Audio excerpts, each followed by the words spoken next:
Episode 101, Off and Running.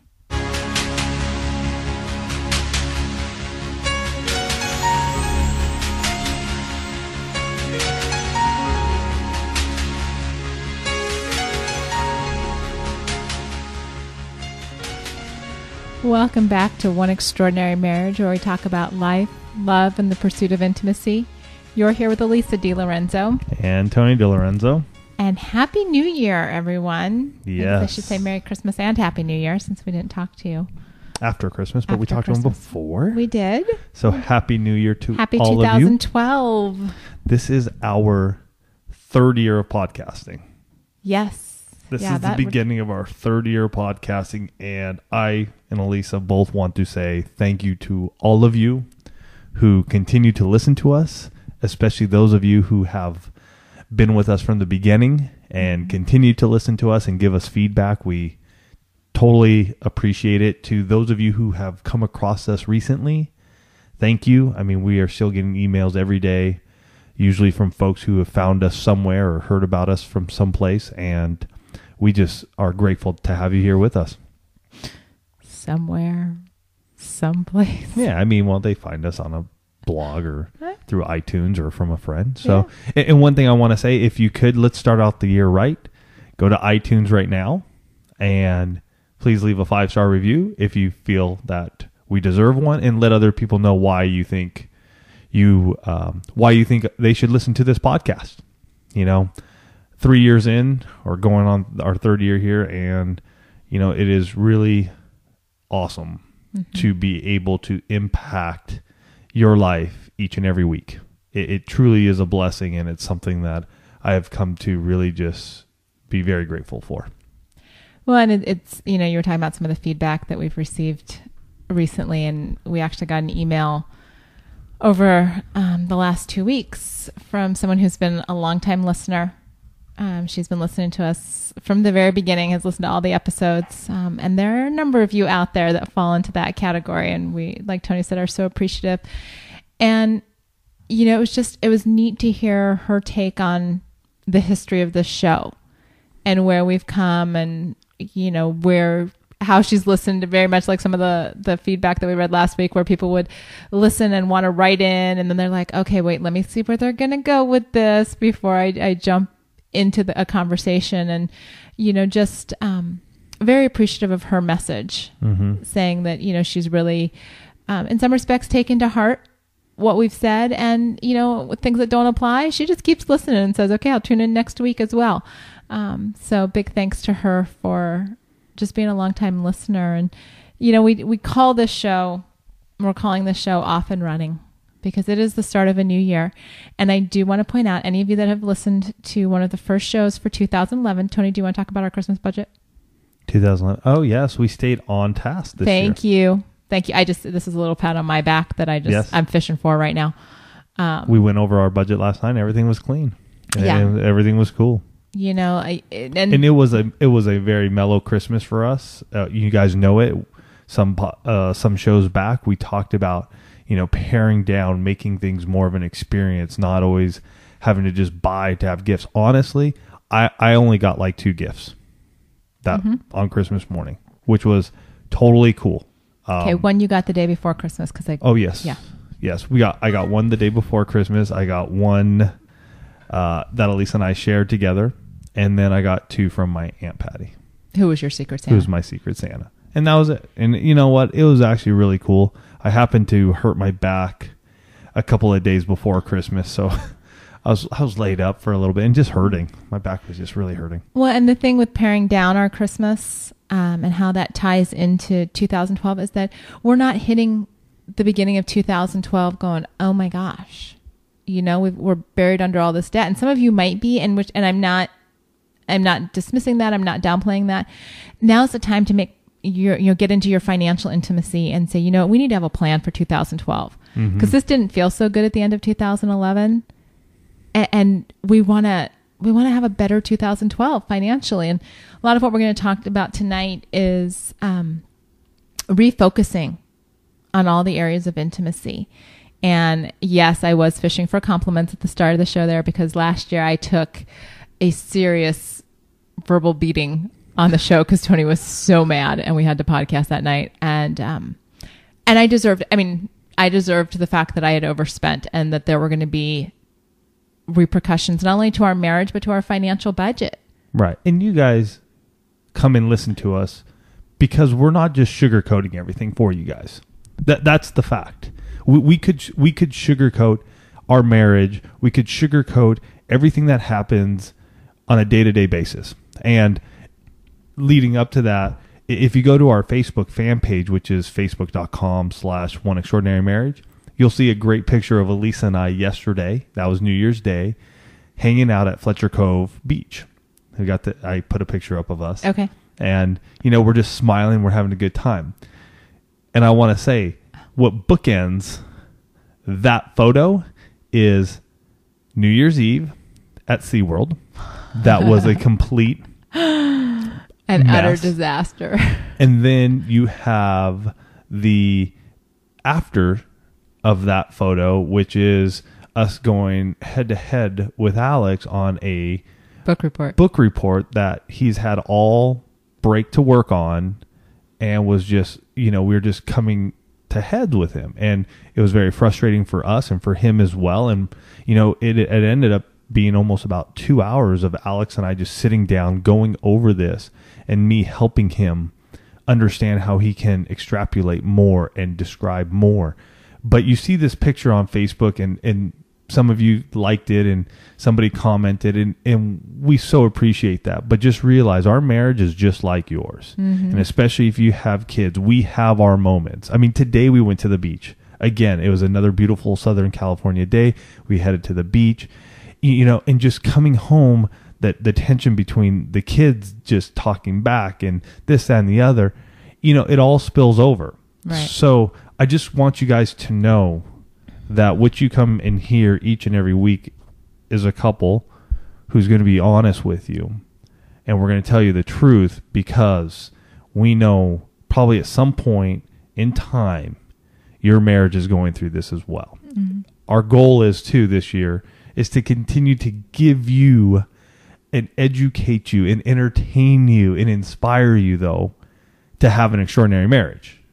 That is our goal here on the One Extraordinary Marriage podcast, is to constantly educate you, give you the resources so you can use it in your own marriage. We have a tab for the 7 Days of Sex Challenge. If you feel that you need a little something, go grab it. It's over there at oneextraordinarymarriage.com. We're going to do another one. We're going to do a whole, I don't know when yet. We haven't even discussed it yet, but it'll be sometime this spring, most likely. Spring's always a good time of year to have it. We've talked about some other things that we were hoping to do in this year to help you guys. Mm-hmm.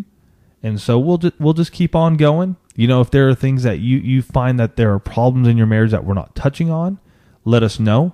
Yeah. We love to hear it. We may not get to it as soon as you send it, but we do have those archived in our email, and we do look at those, and we look at how it impacts our marriage, and can we talk about that? Mm-hmm. So that's our goal, but really we're here to just share with you, hey, we're real folks. You guys are coming off the whole Christmas holiday, New Year's time, and now we're into a new year. A lot of things that are going to start happening again. And with that, this is that time that everybody's, making their New Year's resolutions, and we stopped if you make them. I mean, we stopped making, official. I resolved that in 2012 I will fill in the blank. Have sex more often. And some of you may have resolved that. And we know from some of our listeners that over the last couple of years, that has happened. Those have been good resolutions to, bring you closer. But where I was going with that was, as you look at your goals for 2012, and you start looking at the different intimacies, you look at financial intimacy, maybe, 2011, like I said, wasn't so good. And so you're looking at 2012 going, we need to have a budget. We need to have a plan. Or 2011 was good. Let's keep that rolling. Maybe we're on a cash basis and we do everything with cash, and that's working. Or you are able to manage your debit cards, and so you use debit cards for whatever your system is for your marriage.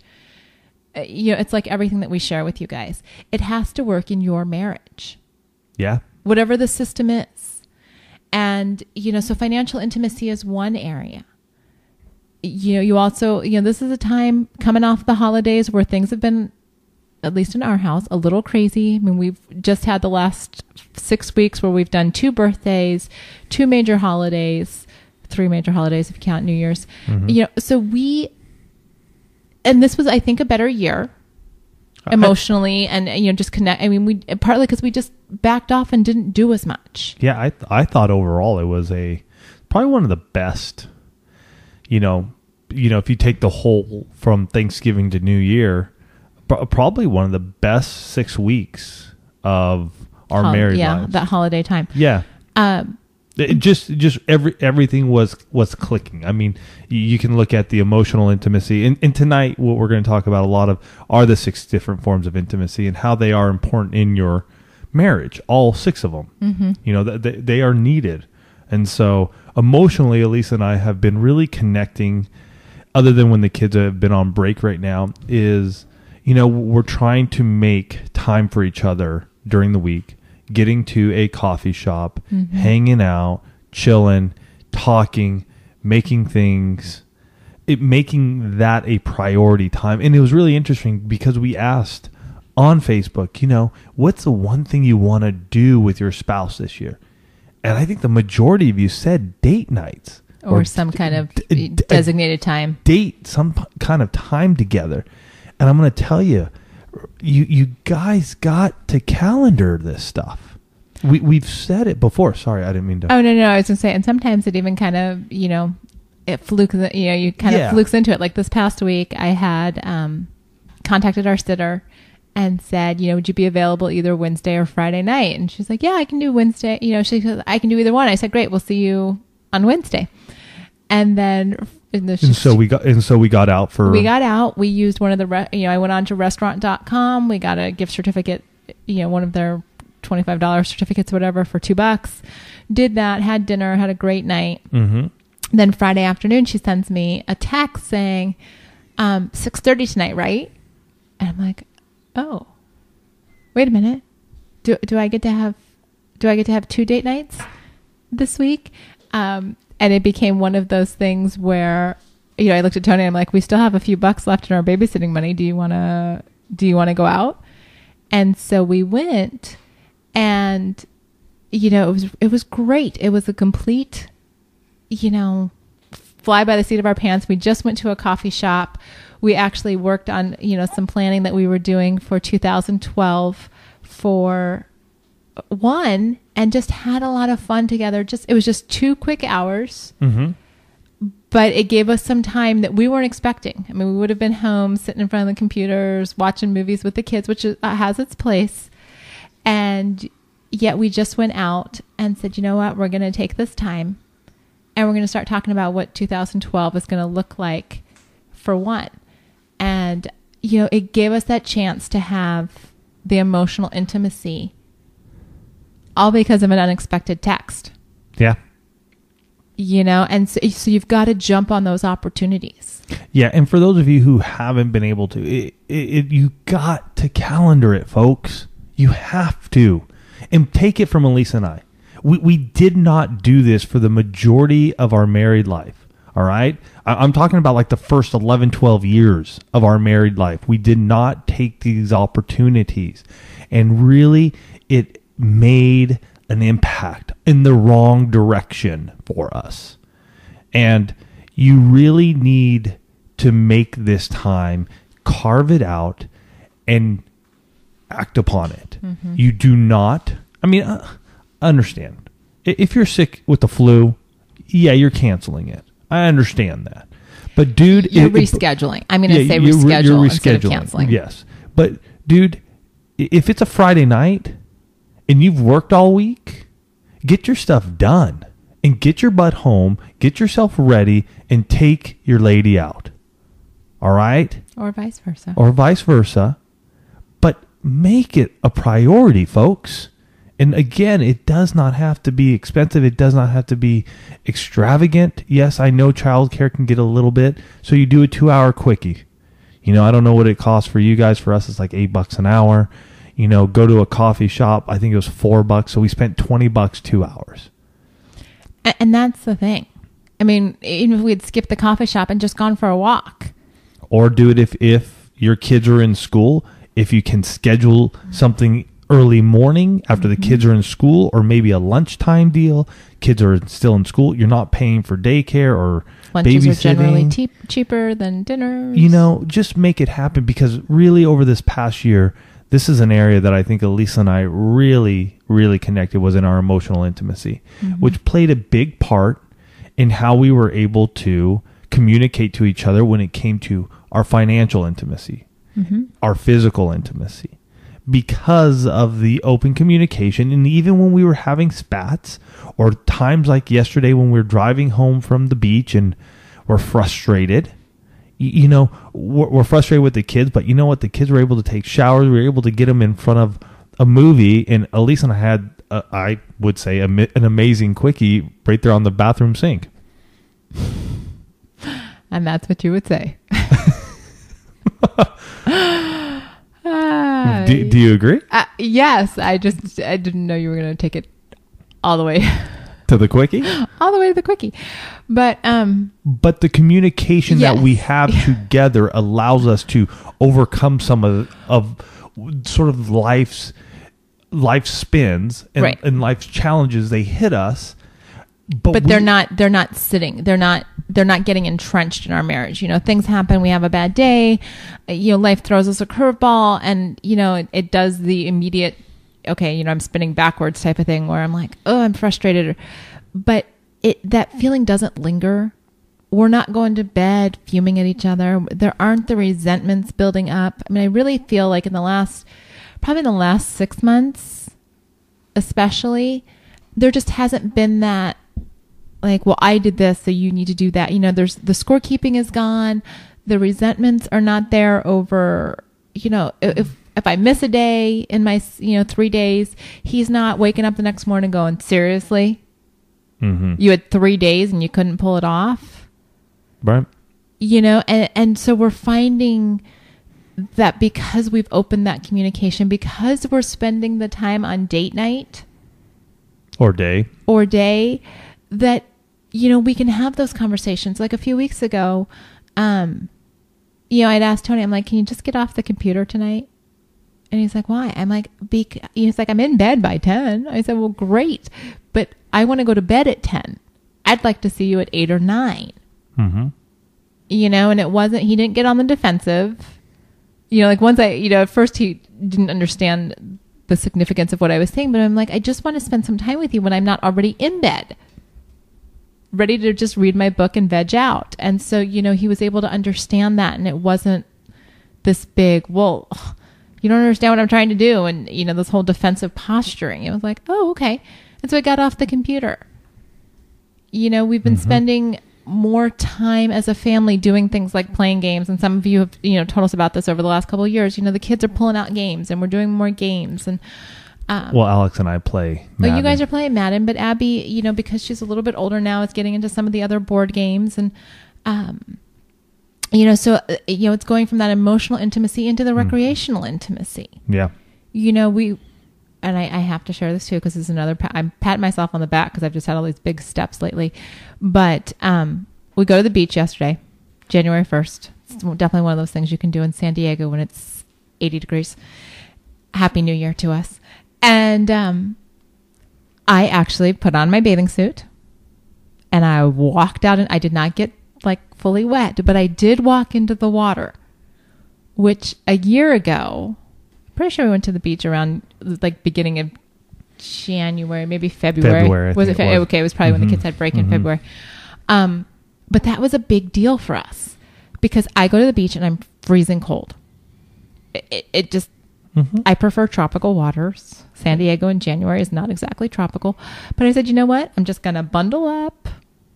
Oh, and you were probably one of the only women out there that I can recall. You know, you're in your bikini bottom, just out there. You had your shirt on. I was going to say, I did have a shirt on. Thank you. Yeah. Well, I mean, you had your win. What do they call them? Rash guard. And I mean, I had my shorts on and my rash guard top on as well. But yeah, you're out there just engaging with the family and not just sitting off in the sand. Yeah. And it was fun. We had a great time doing that. Tony and I are provided, because we've got to set all the alarm clocks, because come Tuesday, January 3rd, our kids go back to school. And, so we're going to get up and start working out again together, because we've just found that if we get up together in the morning. If we get up together, it's just kind of that encouragement of we're both doing it, we're both up, that kind of thing. And if you want to join us, we are starting the the Family First Fitness Challenge over there on Fit Marriage. This week you can sign up, and next week we will kick it off. It's a 60-day challenge. We got prizes, we got things for winners and second place and third place, and you can do it with yourself or your spouse, your whole family. Everything's based on more of a percentage than weight loss and an exact number, but it's our way of just helping you and ourselves too to stay accountable to each other and, kick off the beginning of 2012. Because most people start the year with that, like, I ate too much during the holidays. I need to lose, 5, 10, 20, whatever. Or you may just want to gain weight and muscle, which is okay too. Most people are not falling into that category. I know, but if they are, don't if sweat. If they are, that's okay. There's a place for you too. But most people listening... I know, but I'm just saying, if you're in that situation, I'm there with Tony's you. Your guy. Since June, I have gained 23 pounds, something like that. I haven't done. You have a weigh-in soon, don't you? Yeah, I do. But again, emotional intimacy leads to the recreational intimacy, and that I'm going to tell you right now, ladies, when you're feeling better about your body, guess what? You're more willing to take your clothes off for your husband. It's just the reality. The better you feel about your body. And at least leave the lights on. Yeah, leave the lights on, have sex during the day. That when you feel good about yourself, that attractiveness comes out in your personality. It comes out in who you are, how you dress, how you relate to your spouse. And the same thing for guys. I mean, when Tony's feeling good about how he looks, he's kind of strutting around. Yeah, right now it's a little tough. You got a little, but your belly, the little belly you got going on there, that's intentional. Yeah. It's different for us, but it's intentional.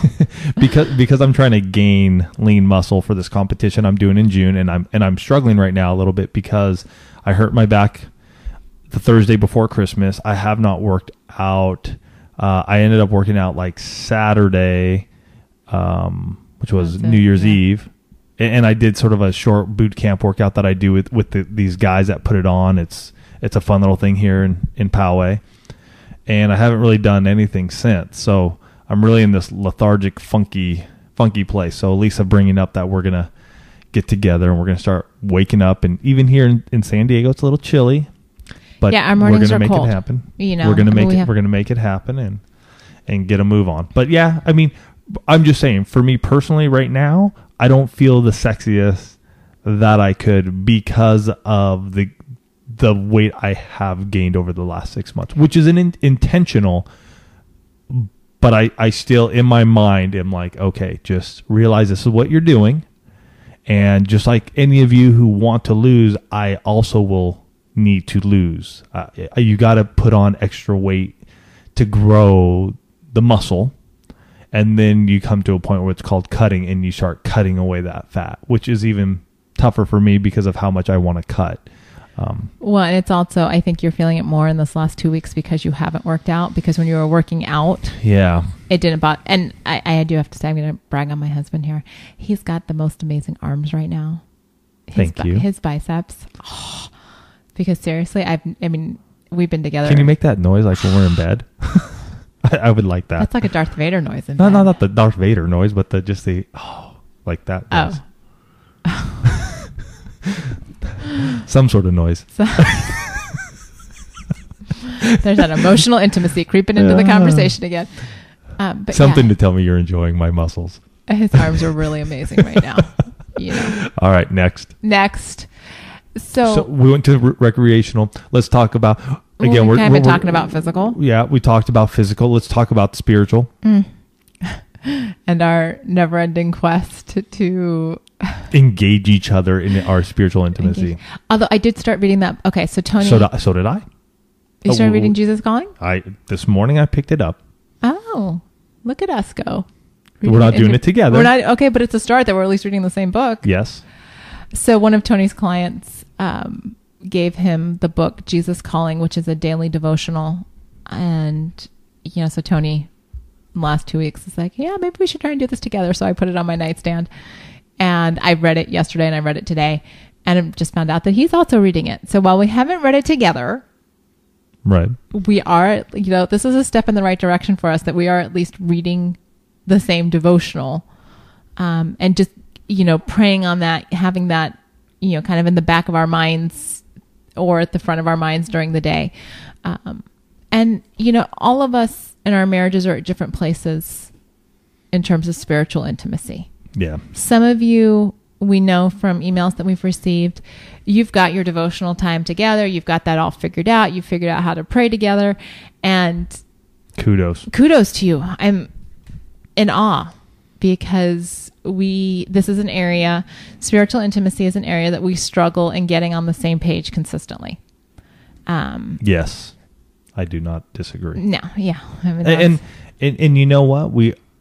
This is us being honest and truthful with you guys, because it would be very easy for us to sit behind these microphones and act all pious and all holier than thou, but we know that isn't true. Mm-hmm. And we know from all the small groups that we have led over the years, we know this is an area that a lot of married couples struggle with.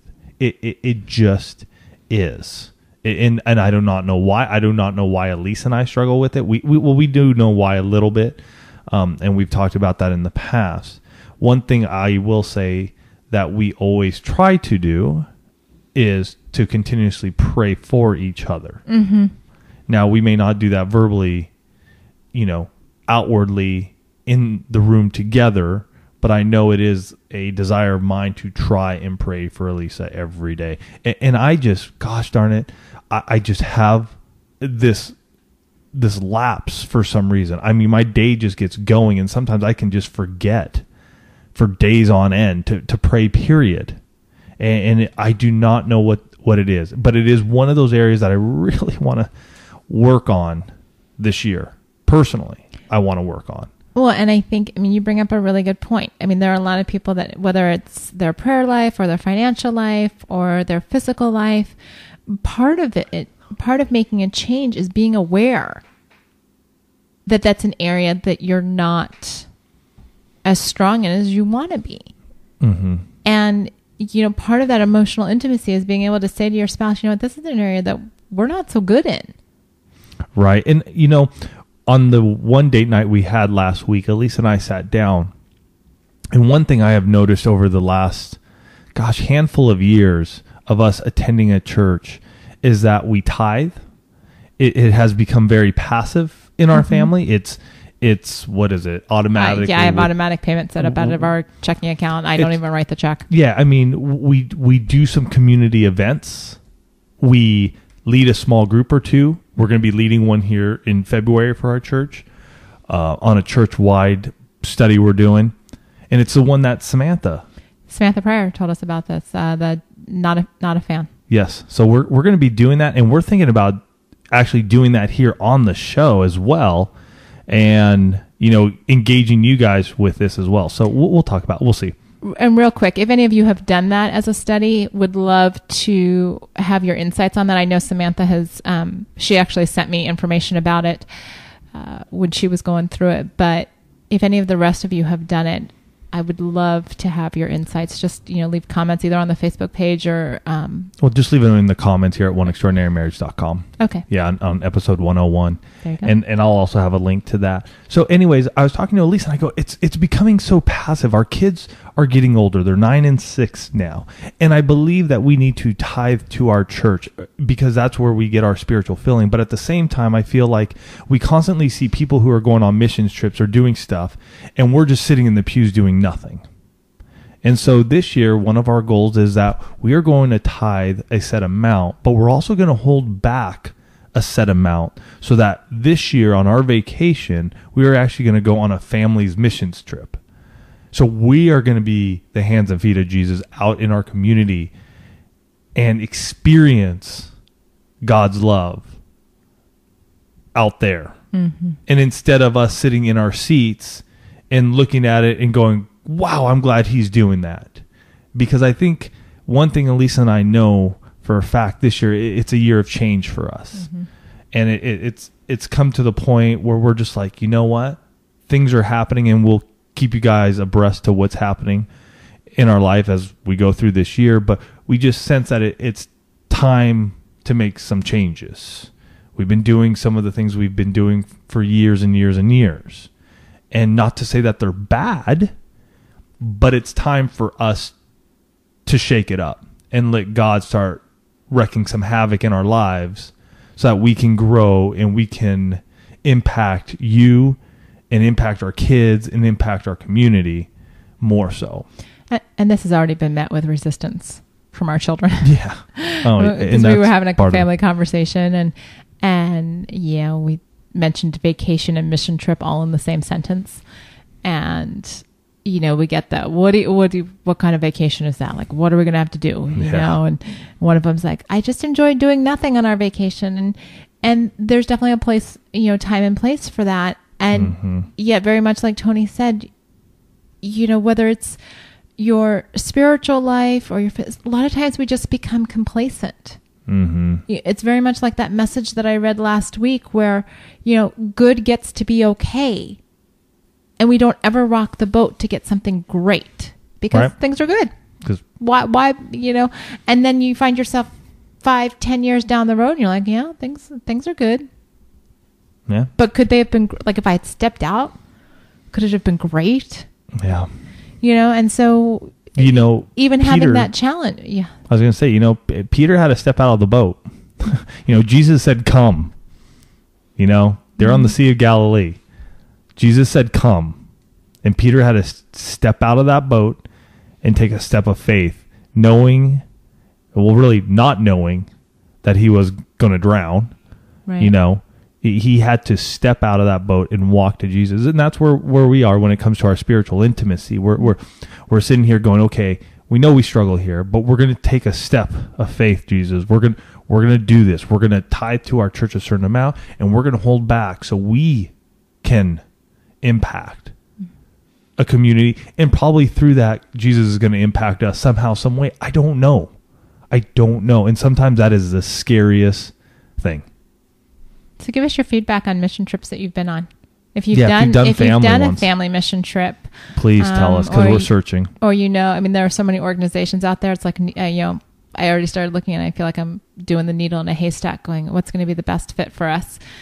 So if you know of any, if you've participated in any, also share that on the One Extraordinary Marriage comment page here below, and just let us know. I mean, this is going to be a year where we're going to be coming to you guys saying, you know what, we need your insights. We need your information. Share with us what you've done, where you've been, you know, and planning this mission, you know, this type of trip for the family, and looking at our finances and looking at all of this. This really gets into the intellectual intimacy too. I mean, when we sat down Friday night with that unexpected date night, and we're sitting here looking at what one's going to be like, there was a lot of emotional intimacy, but, you know, we also start getting into that intellectual intimacy, you know, and start making those plans going, okay, you know, what is this going to look like? I mean, we've got some big dreams for one this year, and, you know, how it's going to impact all of you and different, you know, communities and things like that. And, you know, we need your prayers.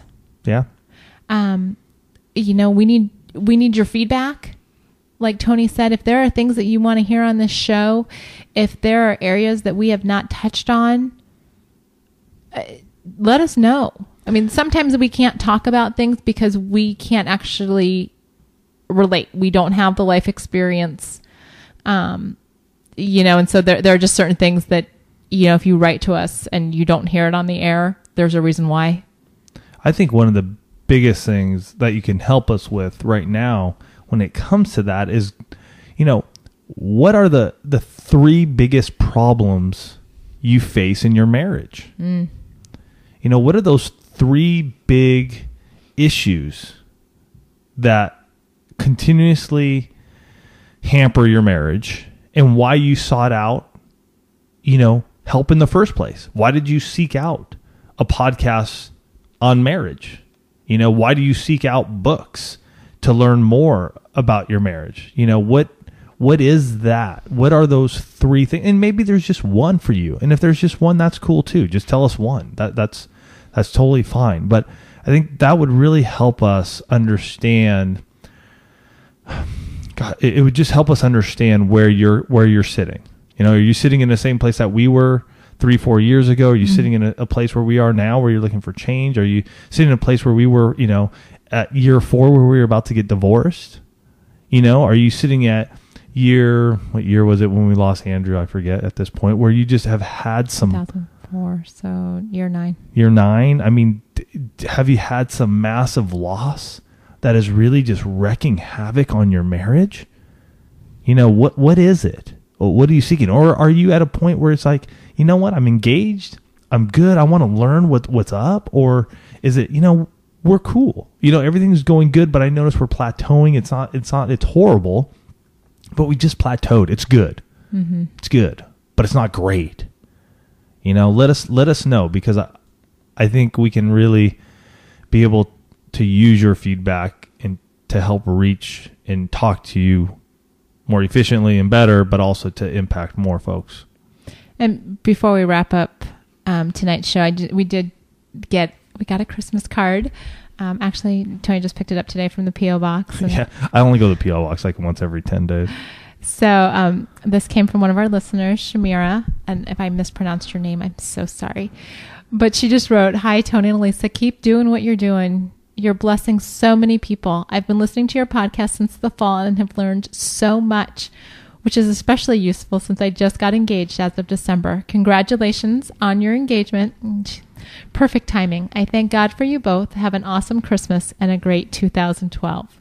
And that will go up on our door. Because I put all of our Christmas cards up on our door. And then you've stayed with us as a reminder of all the people that we are loved and that we love throughout the year. And then when we start to get the new ones in the fall, in December. I was going to say in the fall, we don't get them in the fall. Yeah, you know.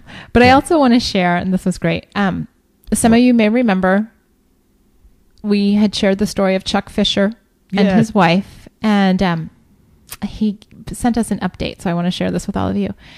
He says, "Hello, Tony and Elisa. I am the man who wrote and told you about how my wife and I reignited our 40-year marriage last year and went from having sex 11 times last year to averaging 3 times a week.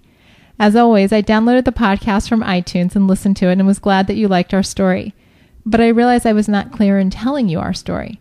Near the end of reading my letter, Lisa was struck by my devotion to my wife and dragging my arthritic hip upstairs every evening when she went to bed to spend time with her, only to have to come downstairs where I slept in my recliner. I need to tell you that lasted for only 3.5 months. Hold on. Don't think that I stopped going upstairs to be with my wife. That's not it at all. What happened is that my desire to be with my wife through the night drove me to start looking for a solution to my problem. Necessity is the mother of all invention, I think is what they say. Through searching on the internet, I found a system of wedges that allows me to sleep in our bed with my wife in a recliner position. So since the middle of March, so this is going on 10 months now that this is working for them, we retire together to our bedroom and I don't come back downstairs. My wife puts on music and lights a candle and we spend upwards of an hour every night, well, sometimes more than an hour, in bed enjoying some level of intimacy. After all, she did say that sex is on the table anytime we're in bed together. Then when we feel it's time to go to sleep, we set up my wedges on my side of the bed and go to sleep together. So, Lisa, I do apologize to you for not being clear in my first email, but I thought you might like to know the happy ending to our story was happier than I communicated. Thank you for your podcast and your passion to make marriage extraordinary. Keep up the good work. In Christ, Chuck." Sweet. This was so awesome. I read this and I was getting all giddy all over again because I just loved their story when I read it to you guys the first time about how, in spite of the pain, once they opened the channels of communication, once they really dug into that emotional intimacy, they were able to recapture the physical intimacy that had been absent. Missing from their marriage, and found that they were both still deeply in love with each other. They had just stopped communicating. And, when you stop communicating, the sex generally goes away because you're not going to have sex with somebody you're not talking to. Yeah. But then when we got this update, I was like, I love that when they reignited that physical intimacy, all of a sudden Chuck was motivated to go find a way to be able to spend the night in bed with his wife in a position that would allow him to sleep. Mm-hmm. And think about it. When you're married, you want to go to sleep next to your spouse and you want to wake up next to your spouse. It's kind of one of the perks of being married. And so for him to go and figure out a way to make this all happen, loved it. And it's what I want to leave you with as we, kind of wrap up this show off and running, to say, think about your own marriage this week.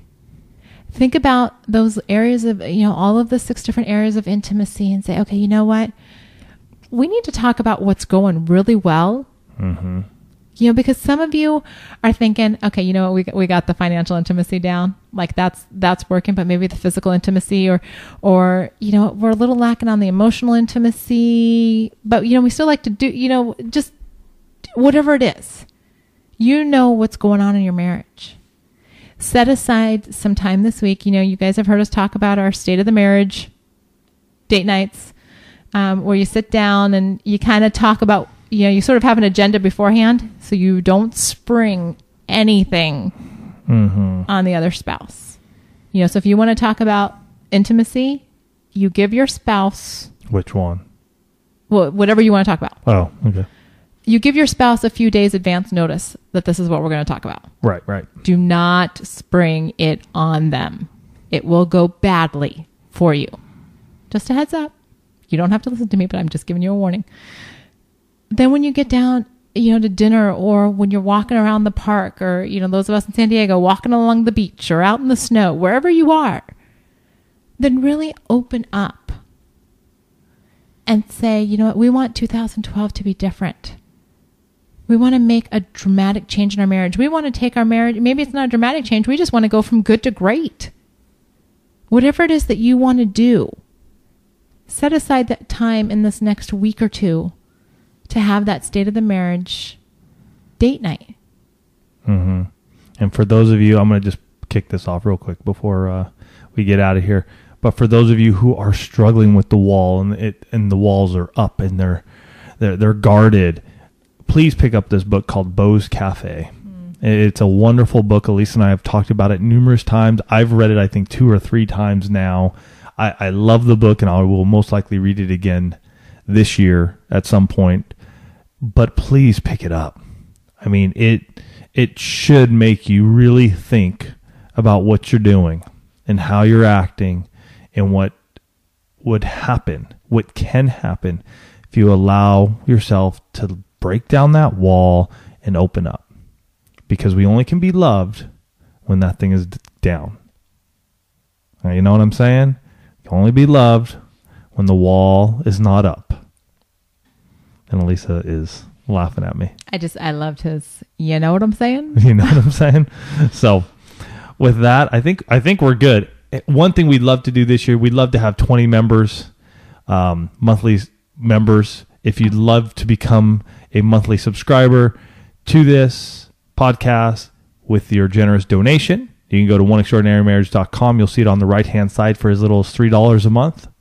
You can become a member, which means you still get everything, but you're just supporting us in our endeavors and this podcast and everything it takes to put it together. So with that, we love you guys. We are so thankful for you, and we hope you have a fantastic week, as hopefully most of your kids will go back to school and you have some time for each other. All right, you guys, we love you.